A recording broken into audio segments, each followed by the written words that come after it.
Hi everyone, my name is Bo. I'm the creator and developer behind UberblogCreator. In this video, I'm going to show you some of the settings of UberblogCreator as well as share some tips on how to have your UberblogCreator project running as smoothly as possible. So let me open the settings dialog first right here. First thing on the left that you see is multi-threaded account creation. The maximum number of threads you can specify here is 20 for each one of these modules right here. Now do know one thing, however, and this I mentioned in my previous video, and in case you haven't seen the previous video, please do watch it. This is the thing, every one of these platforms when you're running them, be it account creation, article upload, or article scraping, is in a different group of threads, so to say. So if you click two platforms right here, let's say WordPress and Posterous, and you have 5 threads defined right here, it's going to run 10 threads actually, because it's running 5 threads for WordPress and 5 threads for Posterous. So in theory, if you put 20, which is the maximum number right here, and if you put 16 right here, or check all these platforms, it's going to run 320 threads.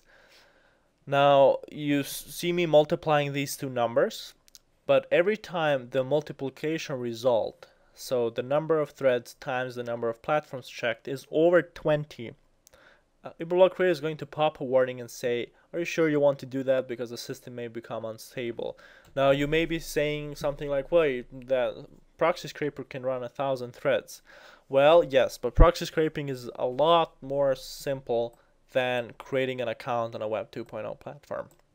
Same thing goes for these two guys as well, so article scraping and article uploading.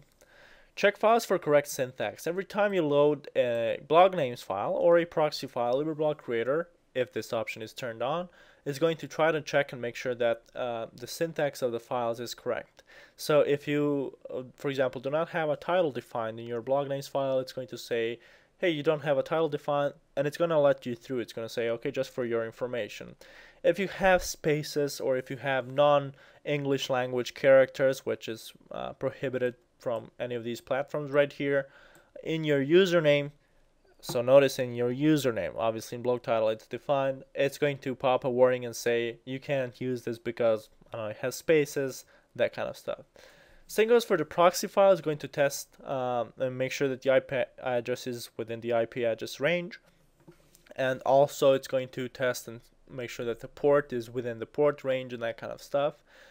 If you're specifying a private proxy, going to make sure and see if there's a username and password defined as well. This is not, however, 100% foolproof.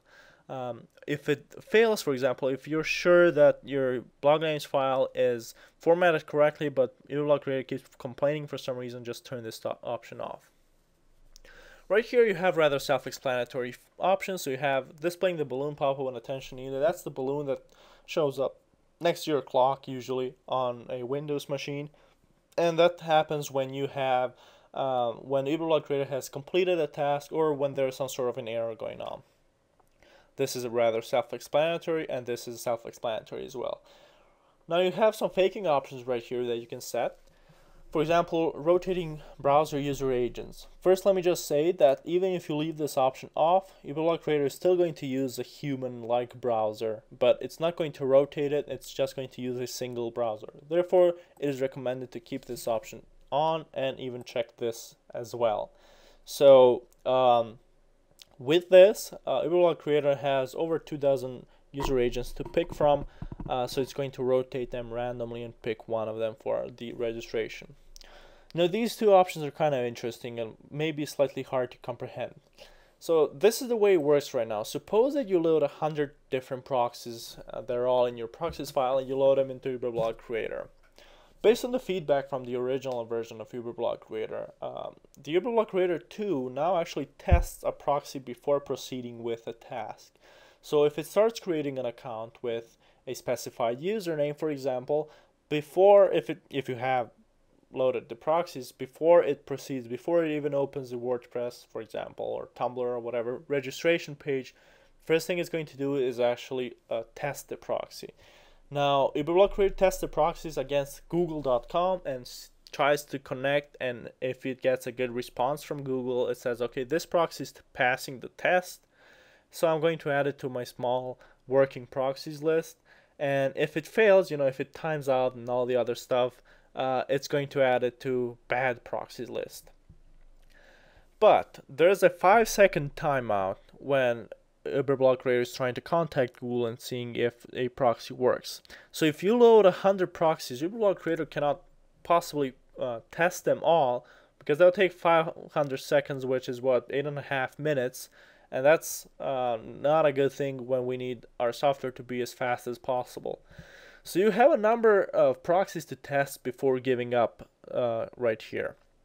So if UberblogCreator tests a proxy, and remember, every time UberblogCreator wants a proxy, it grabs a random proxy from the list of all proxies that you have specified right here. Back to this one right here. So if UberblogCreator tests a proxy and it fails, it's going to try to test another one, and that one fails too. Third one, fourth one, they all fail, and then the fifth one fails, and this number right here is 5, then it's just going to give up and say, hey, you know what, all of your proxies are not good enough.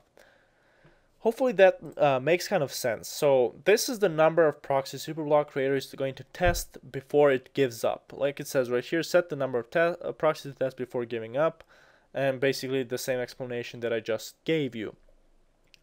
Notice, however, that if UberblogCreator tests the first proxy and then the second one, they both fail, and the third one fails, and the fourth one is successful, it's going to reset the count of how many proxies has it tried back to 0. So next time it tests a proxy, it's going to start, again, first one, second one, third one, and that kind of stuff. Like I said, you can increase this number, but I recommend that you keep it as low as possible for speed and reliability. You do have an option here to use your own IP address if a proxy test fails. So if you have, I don't know, set this number back to 5, and all of them fail, so 5 different random proxies fail, and you have this option turned on, for whatever task UberblogCreator is performing, it's going to use your own IP address. Maybe a good idea if you're doing a test run, but if you're creating 100 different accounts, may not be such a good idea. Wait before confirming emails. This is the amount of time that UberblogCreator is going to wait before actually confirming the emails. Email confirmation, by that I mean, how a platform that you're registering for usually sends out an activation email that says, click this link to activate your account. Well, as most of you know, UberblogCreator can click those links automatically. So you have the option here of, like I said, telling UberblogCreator, okay, wait for 12 seconds before actually confirming emails. This is very useful because, as you know, those emails don't arrive immediately sometimes they don't arrive at all, and that kind of stuff. So, keep this at a sane number above 12. If you go under 10, it's going to, highlight it red. You can still do that, but it may not confirm the emails, all of them. Wait for user captcha input timeout. This is only applicable if you're using the manual captcha solving method. When you're using manual captcha solving method, UBC is going to pop a window and say, present you with an image and say what's the text in this image right here. And since we don't want UBC to actually stop executing while waiting for user input timeout, maybe you've gone to the restroom, that kind of stuff. This is the number of seconds UBC is going to wait for you to press the OK button. Obviously, you can increase this number or lower it, whatever you desire. And if it does time out, so if UBC waits for 7 seconds and it receives no response from you, it's going to close the window on its own and just say captcha incorrect and go on with the next one. Sleep time between requests is an old feature from the original UBC. It tells UBC how long to wait between a server open a web page request. Now this doesn't happen every time UberblogCreator opens a different page, but in some key areas it does. So you can keep this at 0 or you can keep it at 1. These two options are rather self-explanatory right here. Now let's go to email accounts. With the original UberblogCreator, you had the option of adding a single Gmail account, and then UBC would use that account for all registrations. Here you can add up to 100 different email accounts for use in UBC. And you can pick from a variety of providers. The first one still being Gmail.com. You also have Fastmail, Google Apps, and your own server. Let me explain Gmail.com first. It needs to be a IMAP. It needs to have IMAP enabled. By default, most Gmail accounts do have IMAP enabled, but you need to make sure that the IMAP is enabled, and not just for Gmail, but for every other account as well. You just input your username and password right here. Make sure to click the test button first, see if it all works, and then click the add. Now, if you add 10 different Gmail accounts, and you add all of them, UberblogCreator is going to pick one of the random, pick one of the accounts from the ones you have specified, the ones that you have listed right here, at random. So, pick the third one, fifth one, whatever. If you have an email account that says, I don't know, username as its username right here, don't add that plus sign. I've noticed some people doing that and then adding email 1 and then putting the password and then doing the same thing for email 2 and that kind of stuff, and don't make it count as 10 different emails. Those are not different emails. UberblogCreator is going to do this automatically when it's registering. That's the whole purpose of UBC. Okay, Fastmail, same thing with as in Gmail. You just input your username and password and add it. Google Apps, a Google Apps owner, I am one myself. So here you need to put your username only, so not your username at domain.com, just your username. Password goes here, and finally username at domain.com, so your full email goes right here. Your own server. Now you have a warning right here, and read it. So it says this method is for your own server only, not for some other provider. So with this method, it can't work with, I don't know, AOL.com or Hotmail.com. It needs to be your server. Why? Well, two things. Your server, specifically your email, needs to support two things, like I said, for this to work.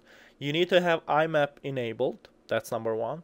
And the second thing is you need to set up a catch-all email address that you will use here. If you don't know what catch-all is, please Google it, but it's basically, whatever email at your domain.com an email is sent to, it's going to be forwarded to one specific email that you've defined in your control panel settings of your hosting provider. So if you do know what a catch-all is, keep on watching. I'll explain it in a second. So it says right here, you put your username, and don't worry if your username has a plus sign or an @ sign. UberblogCreator can handle that in this case. Password, your full email, and your server port delimited by cons. So your server may be something like mail.myserver.com, and your port may be something like 143. I think that's the default IMAP port. You also have the option of using secure connection, of course, only if your server supports it. Make sure again that your server does have IMAP support. POP3 is, as of this moment, as of this version, not supported in UberblogCreator. It may come at a later date, but as of right now, it's not supported. Make sure that the email you specify right here, so for example, admin@mydomain.com, is the catch-all forward email. So if you have enabled catch-all, make sure that if someone sends an email to, for example, blah@mydomain.com, it is forwarded to this email address that you have defined right here. So whatever is sent to, if it does not fit any of the email accounts on your server, it needs to be forwarded to this email address right here. Again, Google it for more details. Export and import. Two very useful features of UberblogCreator. It allows you to export the contents of this table and more to a CSV file, being the comma separated values file. Then you can later import that same file. Now, here's the thing. I've seen some people importing the CSV files that only contain these 4 fields. That's not good enough because UberblogCreator needs to know a lot more data than that. If you do want to create a custom file, there's the instructions on how to create it on uberblogcreator.com/2/forum, or you just click right here and there are instructions on how to create your custom email file. Let's go to Solver and Word AI. Very straightforward stuff. Right here you define what DCAPTCHA solver services you want to use. Obviously you have to define the username and password for each one of them. When you do, click the test button and make sure that the connection is just fine. The timeout setting right here specifies the number of seconds UberblogCreator is going to wait for the deCAPTCHA response. In this case, deCAPTCHA, it can be death by capture, that kind of stuff. As the time of recording this video, and today is December 12th, 2012, death by captcha, as it says right here, it has come to our attention that lately death by captcha has been providing very inaccurate results. In some cases, the success rate drops even below 30%. So if you're using death by captcha and you see a lot of captcha incorrect, don't be surprised. Lately, like I said, death by captcha used to be very reliable, but lately it has not been reliable at all. And you'll find threads all over whatever forum that you're on, internet marketing forum, that talk about this. So death by captcha DBC is not very reliable, and neither is Captcha Sniper, because Captcha Sniper has issues with reCAPTCHA, and vast majority of all the platforms right here do use reCAPTCHA. In fact, I think only 2 of them do not use reCAPTCHA, being Xanga and WordPress, which doesn't have CAPTCHA at all. So if at all possible, use deCAPTCHA. It is kind of slower, so I recommend that you keep this number high. But there is going to be a slight overhaul of deCAPTCHA services implemented in UberblogCreator very soon. I'll probably remove death by captcha at that point. The word AI article spinning settings, this is applicable only to the article scraper module for now. This may come soon to the article upload module as well. So you need to input your registration email and password right here. This is not UberblogCreator registration email and password. Word AI is a separate service that you can sign up for by clicking this link right here. It's an article spinning service. So the way it works is you send a plain text article, or rather in this case UberblogCreator will, and it returns that article in a spin text format. Now you have a few options right here. Most of them are self-explanatory, but let's go over them quickly. Exclude original words. So if you send if UberblogCreator sends an article for spinning to Word AI, you have an option of not including any of the original words used in your article and just using the synonyms. Then you have the nesting setting. You can check this option if you want to exclude nested spin text. Not recommended. Nested spin text is always good. The get spun version only, as it says right here, check this option if you want Word AI to return the spun version only and not the article in the spin text form. So this will just return one text, one article without the spin text syntax, just that article that is spin. And the use human quality is the new technology of Word AI that tries to improve the synonyms and matching and that kind of stuff. Now notice that Word AI has to process a lot of requests at a short amount of time, so the timeout is purposely set at 45 seconds, and I recommend that you set it at 50 or above. So Word AI is kind of slow, but it is still very useful. Finally, you have the slider right here, self-explanatory as well. Like I said, you have between uniqueness and readability to choose from. Error handling. UBC supports something called UberSmart error handling rules. Basically, you define these rules in case something happens. So, for example, let me try to explain an example. Like I said, let's leave this at deCAPTCHA and put it bypass capture right here, and then let's leave it a manual capture right here. So this is the condition. These two are the solutions. In this case, we have that if deCAPTCHA fails, use bypass captcha. And then if bypass captcha fails, use manual captcha. So this is perhaps slightly poorly phrased as in or. There's just not enough room to fit that here. But this is not, you pick one of these two things to do. It's go in that same order. If this fails, try to use this one first. And if this one fails as well, try to use this one. If this one does not fail, this will be completely ignored. Same goes for the general error rules. So you have right here, if username exists, add a random number, and if that doesn't work either, if username still exists, you have an option, skip registration, for example. Of course, you need to add these to table in order for it to work. Work schedule is for drip feeding your content. Before I try to explain it, let me just say that you need to restart UBC in order to apply these settings. First thing you need to define is an interval. You have a set of predefined intervals right here. Should be good for anyone. 2 hours, 9 hours, that kind of stuff. Let's say 9 hours for now. Second thing is task descriptions. You can create blog accounts or upload articles. Say create blog accounts first. Finally, you have to pick the deCAPTCHA service. these options right here are exactly identical to the ones right here. So you have the username files to use, same one as you may use right here. Proxies files, same one as you may use right here. And the password to use the same. Use supplied proxies, obviously, if you want to load if you load the proxy files, this will be enabled, and you have the option of confirming activation emails. So the thing to remember here is that these fields that you can populate right here, and if I click upload article, it's going to offer me a few more things as well, are exactly the same as if you were populating them right here. In fact, the way this works is that once this interval elapsed, I guess, UberblogCreator settings part of it is going to send to the main part of it and say just pre-populate these fields with these values right here, and then click on the run part as if it were automating the use of UberblogCreator. Here you have the list of platforms, the same platforms as right here, just for the sake of preserving space. I abbreviated, but if you hover your mouse over it, every platform will be displayed in its full name. Obviously, you have to add them to the table right here in order for it to be applied.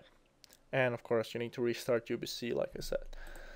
System and more basically has to deal with the maintenance part. You have the update check, the clear captchas, and the reset settings button. The update check, as its name says, it's going to manually check for an update against the server and make sure you have the latest version running.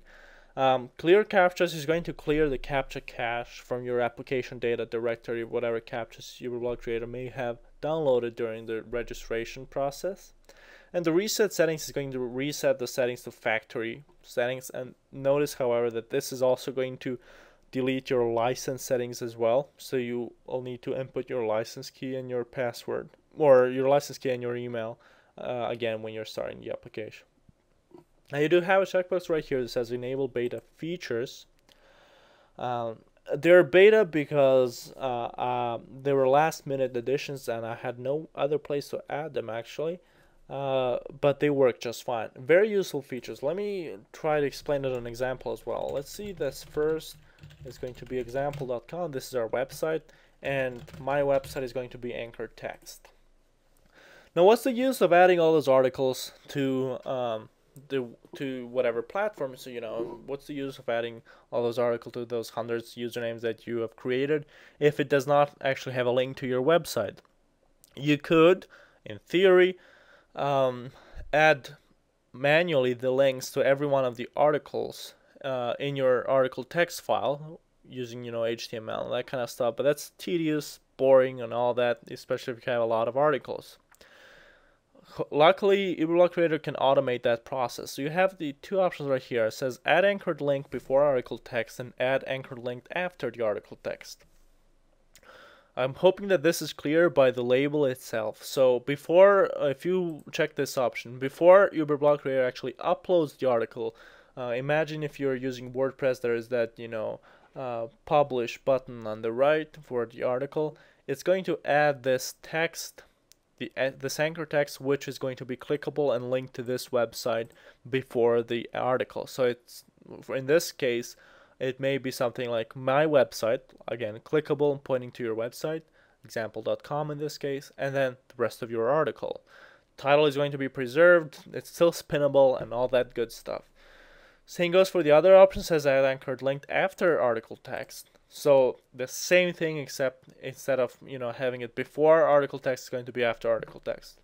You can have either of these options enabled, you can have none of them enabled, it's your choice. You also have the options of bolding the anchor text or italicizing. Google places a lot more weight on bold text, so it may be a good idea to keep it at bold. This other part is something I'm particularly proud of, and thanks to you guys who recommended it. Link the following keywords to your URL. So this is the URL. For this particular option, it's important to note that this is completely ignored. So nothing to do with this anchor text, but this is not ignored. This is your URL. So, for example, let's suppose that your article is about electric cars, and you may write something here like electric cars, electric vehicles, blah blah blah. You can be comma separate, have as many keywords as you like. while uploading the article, UberblogCreator is going to scan for instances of these two key phrases right here, or keywords, whatever you prefer. And if it does encounter one, so let's say that your electric cars article has 4 different instances of electric cars, the key phrase, and 2 different instances of electric vehicles, key phrase, it's going to replace that with that same keyword. So it's not actually going to replace the text of it. It's just going to link it to your website. So it's very cool. You know, you have a plain text site, you have, or I'm sorry, a plain text article, and with this option, UBC is just going to go over that article. And if it encounters this keyword, it's going to replace it with that same keyword. Remember, it's not going to replace it with this. It's going to, you know, for the text is going to stay the same. It's just going to link it to whatever website you specified here. And also you have the ability to bold the keywords and italicize that if you want. So 2 distinct features here is that you can add custom anchor text before and after the article that points to this website, and you can replace the keywords with basically themselves. So this link those keywords to your URL that you have defined right here. So that's it for settings. Let me just say a few more words now. If you have just purchased UberblogCreator and don't have any experience with using it, especially not any experience using the original UBC as well, maybe a good idea to start off easily. Start off, you know, with one platform. Start off with, you know, maybe even manual captcha solving, one thread, and that kind of stuff. Just do a test run and see how it goes. Familiarize yourself with the interface. Familiarize yourself with the way UberblogCreator works. I've had people contact me and saying your tool doesn't work at all, and it turns out they, you know, selected 16 platforms, added 20 threads, and then did not format the blog names file correctly. And obviously UberblogCreator cannot register that because the system is becoming unstable. The blog names are not registered correctly or written correctly and that kind of stuff. So like I said, do a test run. Definitely read the help file. It's really useful. I put a lot of effort in writing it, and it's very nicely formatted. So if you see right here, I know it's not just some ugly text. You have screenshots right here. You have explanation of whatever, every single thing, what it is. So please read the help file. It's very useful. Of course, at any time, 24/7, I'm at your disposal. support@uberblogcreator.com, or visit the forums right here to contact me or anyone from my team if you have any questions, concerns, or problems with UberblogCreator. Thank you for watching this video, and stay tuned for more videos to come.